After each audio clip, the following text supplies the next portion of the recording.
Good morning, જય શ્રી કૃષ્ણ મિત્રો.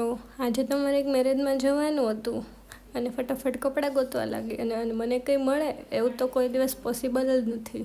ઘરમાં રહું છતાં પણ મને કોઈ દિવસ કાંઈ મળે જ નહીં અને છેલ્લે થોડીક નખરા કરીને પછી મમ્મીને તો બોલાવવા જ પડે અને મમ્મીથી ફટાફટ મળી ગયું અને હું ફટાફટ કપડાં પહેરીને રેડી થઈ ગઈ.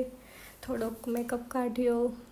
ના, કંઈ મેકઅપ નથી કર્યો, મેં ખાલી ઓનલી પાવડર જ લગાવ્યો હતો અને ફટાફટ પાવડર લગાવ્યો અને તૈયાર થઈ ગઈ. હજી તો મેન જે હતું ને તો હજી બાકી જ હતું. આ તો કેટલો પાવડર લગાવ્યો મેં, હવે મને સમજાય છે. અને હું ફટાફટ તૈયાર થવા લાગી. નહીં, મારી સાથે જ વાતો કરું છું.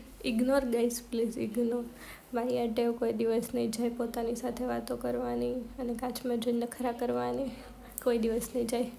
અને ફટાફટ મેં લિપ બામ લગાવ્યું. લિપસ્ટિક નથી કરવી તો મેં ઓનલી લિપ બામ લગાવ્યું. જો હજી આને મેન વાળમાંથી જે ગૂંચ કાઢવાનું કામ છે ને યાર, બહુ જ ખરાબ કામ છે.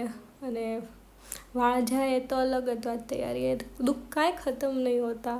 અને હું ફટાફટ મસ્ત રેડી થઈ ગઈ, વોચ પહેરી લીધી. આજે એકવારમાં વોચ પહેરાઈ ગઈ અને ફટાફટ તૈયાર થઈને પર્સ લઈને શૂઝ પહેર્યા, કેમ કે મને હિલ્સ ઓછી ફાવે. તો પાછો માવો તો ખાય જ તે. અને આમ પહોંચી ગયા વેન્યુએ અને આ જો ઓલવેઝ ઇન્ટરફિયર કરે. અને મસ્ત જમી લીધું, મસાલા દૂધ પી લીધું અને ઘરે ચાલ્યા ગયા. Bye bye.